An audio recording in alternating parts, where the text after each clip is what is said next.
अस्सलामुअलैकुम, welcome back to Cybermax academy. Student, आज हम FSC ICS part 2 computer chapter number 8 lecture number 2 start करने जा रहे हैं। ठीक है, अगर किसी ने इस चैप्टर का लेक्चर नंबर 1 नहीं लिया तो काइंडली उससे गुजारिश है कि इस लेक्चर को पहले देख ले, क्योंकि अगर ये लेक्चर आपको समझना है तो उसके लिए आपको वो लेक्चर समझना ज़रूरी है। तो प्लीज़ काइंडली आपसे गुजारिश है कि पहले वो लेक्चर ले लीजिए। उसमें सारे प्रोग्रामिंग के बेसिक कॉन्सेप्ट्स बताए गए हैं और ये सारे जितने भी लेक्चर्स हैं ये सारी प्रोग्रामिंग की बेसिक्स हैं। अगर एक भी लेक्चर आपसे मिस हो गया तो आपको अगले की समझ नहीं आएगी या उससे पिछले वाले की समझ बिल्कुल नहीं आने वाली। तो इसलिए इससे पहले आप पहला लेक्चर देख लीजिए, ठीक है। लेकिन फिर भी अगर आपको स्पेसिफिकली यही टॉपिक समझना है तो लेट्स स्टार्ट। तो शुरू करते हैं। तो आज हम पढ़ने जा रहे हैं कि what is languages translator. Languages translator क्या होते हैं, ठीक है। इसे हम पहले लेक्चर में ये डिस्कस कर चुके हैं कि हाई लेवल लैंग्वेजेस क्या होती हैं, लो लेवल लैंग्वेजेस क्या होती हैं। हाई लेवल लैंग्वेजेस इंसानों की समझ के करीब होती हैं, जो लो लेवल लैंग्वेजेस हैं वो इंसान की समझ से थोड़ी दूर होती है, लेकिन कंप्यूटर के वो बहुत करीब होती हैं। कंप्यूटर उसे आसानी से समझ लेता है, कंप्यूटर के वो समझने में आसानी है, ठीक है।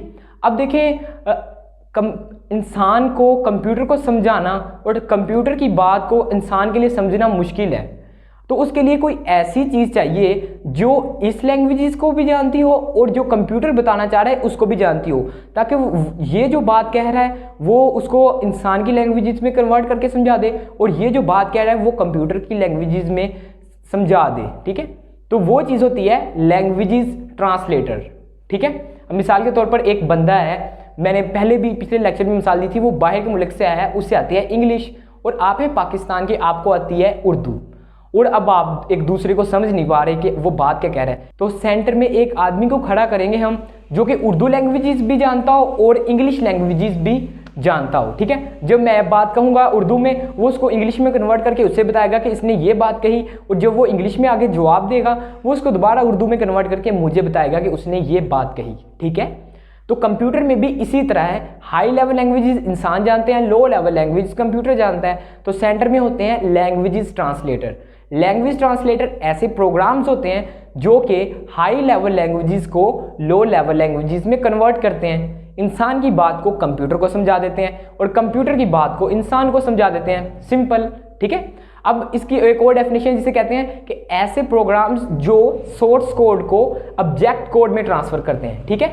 अब सोर्स कोड क्या चीज़ है, देखिए ऐसे प्रोग्राम्स, ऐसे सॉफ्टवेयर्स, ऐसी प्रोग्रामिंग जो कि हाई लेवल लैंग्वेजेस में लिखी जाती है। मैंने बात कही थी ना कि बाहर से एक आदमी आया तो उर्दू। अब मैं उर्दू में बात कर रहा हूँ तो मैं किस में उर्दू में बात कर रहा हूँ ना, तो उर्दू मेरे लिए हाई लेवल लैंग्वेजेस है। ऐसी चीज़ जो हाई लेवल लैंग्वेजेस में, ऐसा प्रोग्राम जो हाई लेवल लैंग्वेजेस में लिखा जाए उसे कहते हैं सोर्स कोड।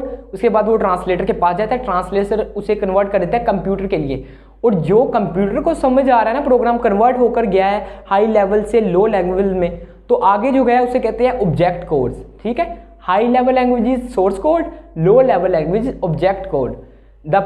लैंग्वेज ट्रांसलेटर क्या करते हैं, वो हाई लेवल लैंग्वेजेस को लो लेवल लैंग्वेजेस में कन्वर्ट करते हैं या सोर्स कोड को ऑब्जेक्ट कोड में ट्रांसफर करते हैं। सिंपल, ये दो ही कॉन्सेप्ट हैं कि इंसान की बात कंप्यूटर को समझाई जा रही है और कंप्यूटर की बात इंसान को समझाई जा रही है, ठीक है। अब इसकी लैंग्वेज ट्रांसलेटर का कॉन्सेप्ट क्लियर हो गया। अब इसकी फर्दर 3 टाइप्स हैं, अब हम वो स्टेप बाय स्टेप डिस्कस करते हैं, ठीक है। तो सबसे पहले जो आती है वो है कंपाइलर। कंपाइलर किसे कहते हैं, कंपाइलर भी लैंग्वेज ट्रांसलेटर की एक मिसाल है, ठीक है। अब मिसाल के तौर पर अब हम एक और मिसाल से इस चीज़ को समझते हैं। आपके एक प्रिंसिपल हैं जो कि ग्रामर के लिहाज से बहुत स्ट्रिक्ट है, उन्हें ग्रामर में गलती बिल्कुल नहीं पसंद, ठीक है।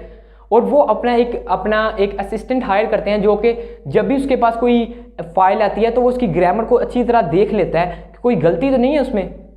तो फिर वो उसके प्रिंसिपल के पास पहुंचाता है कि इसमें कोई गलती नहीं है, ये फाइल आपके काम की आ चुकी है, ठीक है। अब वही प्रिंसिपल है कंप्यूटर, और जो फाइल भेज रहा है पीछे से, जो फाइल प्रिंसिपल को देना चाह रहा है, और हम क्या है, हम हैं इंसान, सिंपल प्रोग्रामर। अब ये जो बंदा है इंसान, ये प्रिंसिपल तक अपनी बात पहुंचाना चाह रहा है और सेंटर में खड़ा है ये असिस्टेंट। उसका असिस्टेंट क्या करता है, वो उसकी गलतियों को देखता है, या उसकी जो अगर कोई ओल्ड लैंग्वेजेस में लिखी है बात तो वो प्रिंसिपल की लैंग्वेज के मुताबिक कन्वर्ट कर देता है और उससे बता भी देता है कि हाँ ये आपकी बात में कन्वर्ट हो चुकी है और इसकी कोई गलती भी नहीं है, इसमें कोई गलती भी नहीं है, ठीक है। तो यही चीज़ आ जाती है लैंग्वेज ट्रांसलेटर की मिसाल, ये एक और है, ठीक है। अब ये देखिए कंपाइलर क्या करता है। कंपाइलर एक ऐसा प्रोग्राम है जो ऐसा लैंग्वेज ट्रांसलेटर है जो पूरे सोर्स कोड को पूरे ऑब्जेक्ट कोड में एक ही बार में कन्वर्ट कर देता है, ठीक है। मिसाल के तौर पर अब वही बात मैंने मिसाल दी ना, आप लेके जाते हैं फाइल, आप प्रोग्रामर हैं, आप फाइल ले गए, वो गई असिस्टेंट के पास। असिस्टेंट क्या है? Language translator. ये चीज़ को आपने रिलेट करना है। जो एप्लीकेशन लेके आ रहा है वो है प्रोग्रामर, जो असिस्टेंट खड़ा है वो है लैंग्वेज ट्रांसलेटर और जो प्रिंसिपल है वो है कंप्यूटर। इस मिसाल को इस तरह से आपने समझना है, ठीक है। वो फाइल आई, अब सेंटर में किस किस्म का ट्रांसलेटर खड़ा है? वो खड़ा है कंपाइलर। कंपाइलर की खासियत क्या है? वो पूरे सोर्स कोड को पूरे ऑब्जेक्ट कोड में, पूरी हाई लेवल लैंग्वेजेस को पूरी लो लेवल लैंग्वेज में एक ही बार में कन्वर्ट कर देता है। मिसाल के तौर पर वो फाइल को देखता है, एक ही नज़र डालता है और पूरी एक नज़र में सारा देख लिया उसने, सारी फाइल को पढ़ लिया, मतलब सारा प्रोग्राम उसने हाई लेवल से लो में एक ही बार में कन्वर्ट कर दिया और बता दिया कि इसमें ये एक ही बार में वो सारा देख लिया उसने और बता दिया कि इसमें यहाँ पर ये गलतियाँ हैं तुम्हारी। वो फाइल वापस कर देगा उसे, वो कहेगा कि इसमें ये गलतियाँ ठीक करके लाओ। क्यों? क्योंकि मेरे प्रिंसिपल, मेरे बॉस को ये बिल्कुल पसंद नहीं है। बॉस क्या है? कंप्यूटर। बॉस को गलतियाँ बिल्कुल नहीं पसंद, उसे एक्यूरेट फाइल चाहिए बिल्कुल। तो वो जो कंपाइलर है, हम सोर्स कोड देते हैं कंपाइलर को, कंपाइलर एक ही बार में पूरा प्रोग्राम को स्कैन कर लेता है, उसे लो लेवल लैंग्वेज में कन्वर्ट कर देता है और देखता है इसमें कोई गलती नहीं है। अगर कोई गलती निकल आए तो वो एरर शो करवा देता है कंप्यूटर स्क्रीन पर कि इसमें ये गलती है तुम्हारी, ये इसे ठीक करो, तो फिर ही कंप्यूटर समझ पाएगा, ठीक है। तो अब वो फिर से गलती ठीक करता है। अब भाई फिर कंपाइलर के पास वो भेजता है कि फाइल अब देखिए, वो फिर एक ही नज़र डालता है सारी, ठीक है। ये नहीं कि एक एक लाइन करता है, वो सारी पूरी फाइल को, पूरे प्रोग्राम को, पूरे सोर्स कोड को एक ही बार में पढ़ लेता है, ठीक है। और वो बता देता है कि हाँ अब ये ठीक है, इसमें कोई गलती नहीं है, और वो भेज देता है अपने प्रिंसिपल के पास। तो प्रिंसिपल को बात तब समझ आती है कि अच्छा इसमें कोई गलती नहीं है, अब ये ठीक है। अब प्रिंसिपल की समझ में आती है कि ये बंदा मुझे ये फाइल भेजकर ये पैगाम पहुंचाना चाह रहा था, ये बात बताना चाह रहा था, ठीक है। सिंपल, ये कंपाइलर का कॉन्सेप्ट था। कंपाइलर का कॉन्सेप्ट था, आप प्रोग्रामर हैं, आप अपना प्रोग्राम लिख लिया हाई लेवल लैंग्वेजेस में, उस प्रोग्राम ट्रांसलेटर को दिया। ट्रांसलेटर भी प्रोग्राम्स ही होते हैं, तो उस ट्रांसलेटर को आपने उसको दिया अपना सोर्स कोड कि इसको चेक करना ज़रा कि ये क्या, ये कंप्यूटर समझ पाएगा। उसको स्कैन करता है, पूरा देखता है हाँ ये बात ठीक है, इसमें कोई गलती नहीं है, तो तब वो कंप्यूटर को दे देता है और कंप्यूटर समझ जाता है कि हाँ ये बात मुझे समझ आ गई है। तो इस तरह से एक यूज़र कंप्यूटर को प्रोग्राम करता है सोर्स कोड से ऑब्जेक्ट कोड में कन्वर्ट करके। कन्वर्ट कौन कर रहा है? लैंग्वेज ट्रांसलेटर कन्वर्ट कर रहा है, ठीक है। कंपाइलर क्या है? ऐसा लैंग्वेज ट्रांसलेटर जो एक ही बार में पूरे प्रोग्राम को स्कैन करके ऑब्जेक्ट कोड में कन्वर्ट कर देता है। अगर कोई गलती हो तो वो आखिर पे बता देता है, बीच में नहीं। अगर वो एक गलती आ गई तो वो बता देगा कि नहीं गलती है, सही कर, नहीं, वो एक बार ही सारा पूरा पढ़ लेता है, सारी गलतियाँ इकट्ठी बता देता है। और ये इसकी वजह से इसकी स्पीड ज़्यादा अच्छी है और ये ज़्यादा यूज़ होता है कंपाइलर, ठीक है। तो ये लैंग्वेज ट्रांसलेटर का एक एग्जाम्पल थी, ठीक है, जो थी कंपाइलर। कंपाइलर को समझ लिया। अब आते हैं इसकी सेकंड टाइप पर कि लैंग्वेज ट्रांसलेटर की सेकंड टाइप कौन सी है, तो वो है इंटरप्रेटर। इंटरप्रेटर, अब मिसाल हम वही यूज़ करेंगे, बस नाम चेंज करते जाएंगे, ठीक है। वो बंदा फाइल वाला, वही जो असिस्टेंट खड़ा किया जो ग्रामर चेक कर रहा है, और प्रिंसिपल वही कंप्यूटर, ठीक है, और जो खड़ा है। इस बार पहले कंपाइलर खड़ा था। कंपाइलर की खासियत क्या थी कि वो एक बार ही पूरी फाइल पढ़ के बता देता था कि इसमें ये गलतियाँ, ये सही करके लाओ, वरना ये एक्सेप्ट नहीं करेगा कंप्यूटर, एक्सेप्ट नहीं करेगा प्रिंसिपल। मिसाल के तौर पर रिलेट कर रहे हैं ना हम इस बात को, ठीक है, एक्सेप्ट नहीं करेगा। तो इंटरप्रेटर की खासियत ये है, कंपाइलर क्या करता था, वो एक ही साथ पूरी सारी फाइल्स को पढ़ लेता था और कह देता था कि ये सारी गलतियाँ ये लो। लेकिन इंटरप्रेटर का फ़र्क यहाँ आ जाता है कि वो लाइन बाय लाइन पढ़ता है, ठीक है। कंपाइलर क्या करता है, पूरा प्रोग्राम पढ़ता था ना, तो ये लाइन बाय लाइन पढ़ता है। वो एक लाइन पढ़ता है, ठीक है, ये ठीक है। अगर दूसरी लाइन में गलती आ गई ना, वो ये नहीं करेगा कि मैं सारा प्रोग्राम पढ़ लूँ, सारी इकट्ठी गलतियाँ बता दूँ, नहीं। वो दूसरी लाइन में गलती आ गई, वो वही कहेगा नहीं ये एक्सेप्टेबल ही नहीं है, ये गलती है, सही करो। उसी वक्त कंप्यूटर स्क्रीन पर वो एरर शो करवा देगा वो लैंग्वेज ट्रांसलेटर के, इसमें ये गलती है, दूसरी लाइन में ठीक करो। वो फिर जब वो ठीक करेगा फिर वो उससे अगली लाइन पढ़नी शुरू करेगा। मिसाल के तौर पर 3 लाइनें पर 5वीं लाइन पर फिर गलती आ गई, वो फिर ये नहीं कहेगा कि आखिर पर बता दो, नहीं, वो कहेगा उसी वक्त वो गलती शो करवा देगा, ये तुम्हारी गलती है, ये सही करो। वो साथ साथ ही गलतियां ठीक करवाता रहता है लाइन बाय लाइन, ठीक है। तो ऐसा लैंग्वेज ट्रांसलेटर जो line by line source code को ऑब्जेक्ट कोड में कन्वर्ट करता है उसे कहते हैं इंटरप्रेटर, ठीक है। कंपाइलर और इंटरप्रेटर का ये डिफरेंस था। कंपाइलर एक साथ ही सारा पढ़ लेता है, सारी गलतियां आखिर पर बता देता है, जबकि इंटरप्रेटर लाइन बाय लाइन पढ़ता है। अगर कोई भी गलती अचानक आ गई उसी वक्त ही बता देगा, वो उसे सही करेंगे तो वो आगे ट्रांसलेट करेगा ऑब्जेक्ट कोड में, ठीक है।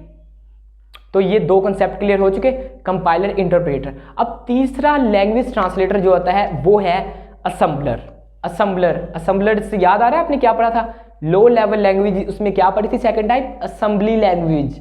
तो ये उसी के लिए ट्रांसलेटर बनाया गया है, ऐसा लैंग्वेज ट्रांसलेटर जो असेंबली लैंग्वेज को ऑब्जेक्ट कोड में ट्रांसफर करता है, इसे कहते हैं असेंबली। अब देखिए आप कहेंगे तो ये तो पहले ही लो लेवल लैंग्वेज में, मैंने पिछले लेक्चर में क्या बात कही थी, ये लो लेवल लैंग्वेज किस लिए, ये समझने में मुश्किल है, लेकिन ये कंप्यूटर भी डायरेक्टली अंडरस्टैंड नहीं करता, ठीक है। डायरेक्टली अंडरस्टैंड क्या करता था, मशीन लैंग्वेज। जब हम बात करते हैं ना सोर्स कोड को ऑब्जेक्ट कोड में कन्वर्ट करना, तो ऑब्जेक्ट कोड से मुराद मशीन लैंग्वेज ही होती है, ठीक है, कि वो जो भी लैंग्वेज थी पीछे उसने उसको मशीन लैंग्वेज में कन्वर्ट कर दिया। और जो सेकंड कैटेगरी थी लो लेवल लैंग्वेज की, वो थी असेंबली। वो हाई लेवल लैंग्वेज वालों को समझने में मुश्किल थी, लेकिन इसे सीखा जा सकता है। लो लेवल में इसमें इसलिए डाला गया क्योंकि ये मुश्किल है थोड़ी सी समझनी, ये मशीनें मुश्किल से समझती हैं, मतलब इंसान मुश्किल से समझते हैं लेकिन मशीनें समझ जाती हैं, लेकिन मशीन भी डायरेक्टली इसे अंडरस्टैंड नहीं कर देती, ठीक है। ये भी इसी तरह है। अब असेंबलर सेंटर में खड़ा है, इधर प्रिंसिपल है और इधर ये है, ये बंदा है, इसने बड़ी मुश्किल से मेहनत करके इस लो लेवल लैंग्वेज को सीख लिया है। लो लेवल लैंग्वेज को ये अंडरस्टैंड क्यों नहीं की, मैंने बात कही थी ना कि ये डायरेक्टली अंडरस्टैंड नहीं करता, तो इसके लिए भी इसको गुजारना पड़ेगा ही ट्रांसलेटर से, ताकि वो मशीन लैंग्वेज में कन्वर्ट हो जाए, मशीन लैंग्वेज ऑब्जेक्ट कोड में कन्वर्ट हो जाए, ठीक है। अब वो असेंबली लैंग्वेज असेंबलर सेंटर में खड़ा है, इस बार वो फाइल आती है, वो देखता है, ठीक है, जो भी गलती थी उसका सेम प्रोसीजर है जिस तरह कंपाइलर करता है, वो सारा पढ़ता है और वो बता देता है इसमें ये गलतियाँ हैं। तो ये एक असेंबली लैंग्वेज को ऑब्जेक्ट कोड में मशीन लैंग्वेज में लो लेवल लैंग्वेज में कन्वर्ट करने के लिए यूज़ होता है, ताकि कंप्यूटर इसकी बात समझ सके, सिंपल, ठीक है ना। अब हमने लैंग्वेज ट्रांसलेटर का एक बार दोबारा से रिव्यू कर लेते हैं। लैंग्वेज ट्रांसलेटर क्या होते हैं, ऐसे प्रोग्राम्स जो हाई लेवल लैंग्वेजेस को लो लेवल लैंग्वेजेस में कन्वर्ट करते हैं, सोर्स कोड को ऑब्जेक्ट कोड में कन्वर्ट करते हैं, ठीक है। और अगर कोई गलती आ जाती है तो वो गलती हमें बता देते हैं, और फिर गलती को सही करने के बाद वो फिर उसको कन्वर्ट कर देते हैं कि हाँ अब ये एक्सेप्टेबल है कंप्यूटर की नज़र में, ठीक है। तो ये सिंपल कॉन्सेप्ट है कि लैंग्वेज ट्रांसलेटर क्या है, ठीक है। अगर आपने ये वाला लेक्चर और इससे पिछले वाला लेक्चर लिया है तो आपका प्रोग्रामिंग का बेसिक्स जो कॉन्सेप्ट है ना, जो कि आपको आगे जाकर बहुत मतलब एक जहन में टेंशन से होती है आखिर ये चीज़ें होती कैसे हैं, तो अगर आपको ये 2 लेक्चर ले लिए ना तो आपको ये लेक्चर्स बहुत फ़ायदा पहुंचाने वाले हैं फ्यूचर में प्रोग्रामिंग के अंदर, ठीक है। तो मुझे उम्मीद है कि आपको ये लेक्चर समझ आया होगा, लेकिन अगर फिर भी कोई डाउट हो, प्रॉब्लम हो, कोई क्वेश्चन पूछना हो तो वो कमेंट सेक्शन में आप पूछ सकते हैं, ठीक है। इसके अलावा मिलते हैं अपने अगले लेक्चर में। इकबाल के शहीनों, अल्लाह हाफिज़।